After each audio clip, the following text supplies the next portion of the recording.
ఒక పెద్ద ఆయన ఇద్దరు డిస్కషన్ చేసినారు. అది కూడా ప్లే చేస్తే బాగుంటుందేమో వర్మ గారు. ఏం పెద్దాయన? జగన్మోహన్ రెడ్డి గారు ఓడిపోయినారు, చచ్చిపోలేదు, చచ్చిపోవాలా, ఓడిపోయినారు, ఊరికి చచ్చిపోవాలనేది అది కూడా ప్లే చేస్తే అంత బాగుంటుంది. జనాలు చూస్తారు కదా. ఓకే. అసలు నీతులు ఏదో, ఆ నీతులు నిజాయితీలు ఏదో అది కూడా జనాలు చూస్తే అంత బాగుంటుందని జనాల అభిప్రాయం. దాన్ని కూడా ప్లే చేయండి ఒకసారి. ఓకే, మీ దగ్గర ఉంటే దాన్ని ప్లే ప్లే చేయండి. చేసి మీ దగ్గర ఉంటే ప్లే చేయండి పోయిన తర్వాత అన్న. మా మధ్య సార్ మీ దగ్గర ఉంటుంది కదా, మీరేం ఎగబెట్టుకుంటారు కదా. దాని ఒకదాన్ని దాచిపెట్టి దీని ఒకదాన్ని ఎందుకు అవసరం? ఆయన గొప్పతనం కూడా చూడాలి కదా జనాలు. ఆ గొప్పతనం కూడా చూస్తే తెలిసిపోతుంది. అదే రోజా గారిని తిట్టింది, అవి కూడా స్పీకర్ స్థానంలో ఉన్నటువంటి వ్యక్తులు ఏ స్థాయిలో ఉండాలి, ఏ టైప్ లో మాట్లాడాలి, ఏ స్థానంలో మనం ఉన్నామనే ఆలోచన లేకుండా, ఇంకిత జ్ఞానం లేకుండా ఇష్టం వచ్చినట్టు నీచంగా దిగజారి మాట్లాడి జగన్మోహన్ రెడ్డి అనే వ్యక్తి ఈ రాష్ట్రానికి మాజీ ముఖ్యమంత్రి, ప్రతిపక్ష పార్టీ నాయకుడు. అలాంటి నాయకుని పట్టుకొని అతను ఓడిపోయినాడు, చచ్చిపోలేదు. ఇంత ఇలాంటి వాళ్ళ దగ్గరికి వచ్చి అసెంబ్లీకి రాలేదంట, అసెంబ్లీకి వచ్చి మాట్లాడితే రాకపోతే సస్పెండ్ చేస్తారట. వీళ్ళు సస్పెండ్ చేసి భయపడతా కూర్చున్నారు. తాటాకి చెప్పులకు భయపడతామని మేము ఎప్పుడు చెప్పలేదు. ఎప్పుడు ప్రెస్ మీట్ పెట్టి చెప్పినాడు జగన్మోహన్ రెడ్డి గారు. చేయండి, మీ చేత ఏం చేసుకోకండి అని చెప్పినాడు. చంద్రబాబు నాయుడు ఎన్ని రోజులు అసెంబ్లీకి వచ్చినాడు, ఆ లెక్కను కూడా తీయండి ఒకసారి అన్నాడు. మరి అవన్నీ గుర్తురావా? అవన్నీ గుర్తురాకుండా ఇదొకటి మాత్రమే గుర్తుకొస్తుందా? ఒకటి. రెండోది, కృష్ణాంజనేయులు గారు చెప్తున్నారు, రాజశేఖర రెడ్డి గారు ముఖ్యమంత్రిగా ఉన్నప్పుడు రాష్ట్రాన్ని దోపిడీ చేసిన దొంగతనాలు జరిగినాయి. ఆ తర్వాత మళ్ళీ మాట్లాడినట్టు ఏదేదో చెప్పుకుంటూ వస్తున్నారు. మరి ఈ రోజు ఎందుకు వాళ్ళు ఏమైనా స్ట్రాంగ్ గా మాట్లాడతారనుకుని ఏమైనా ఆయన మాట్లాడుతున్నాడు ఏమో నాకు అర్థం కాదు. మీరు ఇంట్రడ్యూషన్ కూడా అంత ఎక్కువగా చెప్పినారు కాబట్టి అందువల్ల దానికి మీకు సపోర్ట్ గా మాట్లాడాలని మాట్లాడుతున్నారేమో. మరి రాష్ట్రంలో కాదు, దేశంలో ముఖ్యమంత్రులు అత్యధికంగా సాహుకారు ఎవరు అనేది చంద్రబాబు నాయుడు గారు అని తెహల్కా పేపర్లో రాసినారు. ఆ తర్వాత మొన్న రీసెంట్ గా ఓ సర్వేలో చెప్పినారు. అది మాట్లాడేప్పుడు దాన్ని కూడా మాట్లాడితే కేవలం 2 ఎకరాలు ఉన్నటువంటి ముఖ్యమంత్రి ఈ స్థాయికి ఎదిగినాడు, దేశంలోనే 2వ స్థానంలో ఉన్నాడు, సాహుకారులలో పెద్ద కోటీశ్వర్లలో అని ఆయన్ను చెప్పి ఎన్నో తిట్టింటే నేను కూడా ఒప్పుకునేవాడిని. ఒకరిని మాట్లాడుకొని నేను మాట్లాడలేదు, ఈ డిబేట్ అది కాదు ఇదేనంటే ఎట్లా? ఈ డిబేట్ మాట్లాడేప్పుడు అవినీతి గురించి మాట్లాడుతున్నాం. అవినీతి గురించి జరిగినప్పుడు ఆంధ్రప్రదేశ్ లో అన్ని పార్టీలకు సంబంధించిన వ్యక్తుల గురించి కూర్చోబెట్టి మాట్లాడుతున్నాం. మాట్లాడినప్పుడు ఆ ముఖ్యమంత్రి ఏం చేసినాడు, ఈ ముఖ్యమంత్రి ఏం చేసినాడు, ఆ ముఖ్యమంత్రి ఎంత మంచి చేసినాడు, ఈ ముఖ్యమంత్రి ఎంత మంచి చేసినాడు, 15 సంవత్సరాల్లో ముఖ్యమంత్రిగా ఉన్నటువంటి వ్యక్తి ఏ ఒక్కటన్నా కనీసం ఆయన పేరు చెప్పుకోవడానికి ఒక పథకం ఉన్నదా?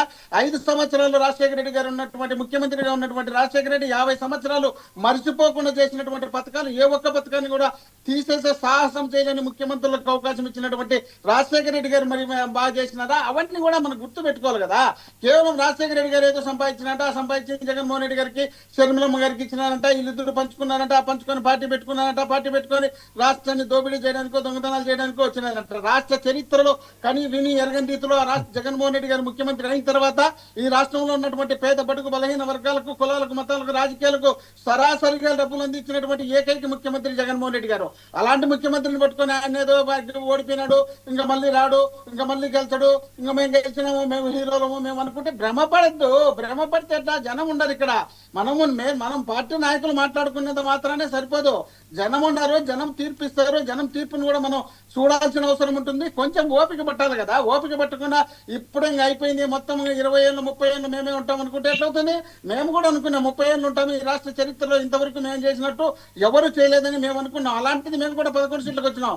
మీరు అనుకుంటున్నారు 15 ఏళ్ళు ఉంటాం, 50 ఏళ్ళు ఉంటాం, మళ్ళీ తర్వాత మళ్ళా జనరేషన్ కూడా మేము ఈ ఆంధ్రప్రదేశ్ లో పరిపాలన చేస్తామని మీరు ఊహించుకుంటున్నారు.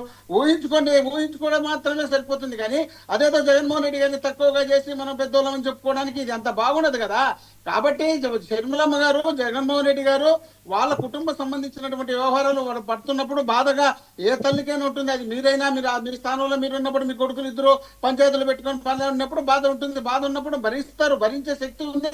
రాజశేఖర రెడ్డి గారిని ఎలక్షన్లలో పాల్గొనకుండా చంపుతామని చెప్పి దాడులు చేసిన సందర్భాలు కూడా ఉన్నాయి.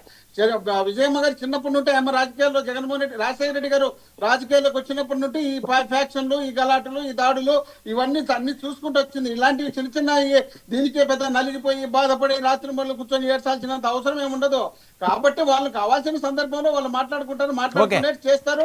ఇప్పుడు రాజకీయ పార్టీ పెట్టుకున్నారు కాబట్టి రాజకీయ పార్టీలో ఎవరి సిద్ధాంతాలు వాళ్ళకు ఉంటాయి. ఏ పార్టీకి సంబంధించిన వాళ్ళు ఆ పార్టీకి సంబంధించినటువంటి అభిప్రాయాలు వస్తారు. కానీ షర్మిలమ్మ గారు పూర్తిగా ఆంధ్రప్రదేశ్ లో ఉన్నటువంటి గవర్నమెంట్ కు పూర్తిగా కొల్లీడ్ అయిపోయినట్టు, మేము తప్పు చేసినా చేయకపోయినా మమ్మల్ని విమర్శించడం, వాళ్ళ అధికారంలో ఉన్నటువంటి వాళ్ళను విమర్శించకపోవడం.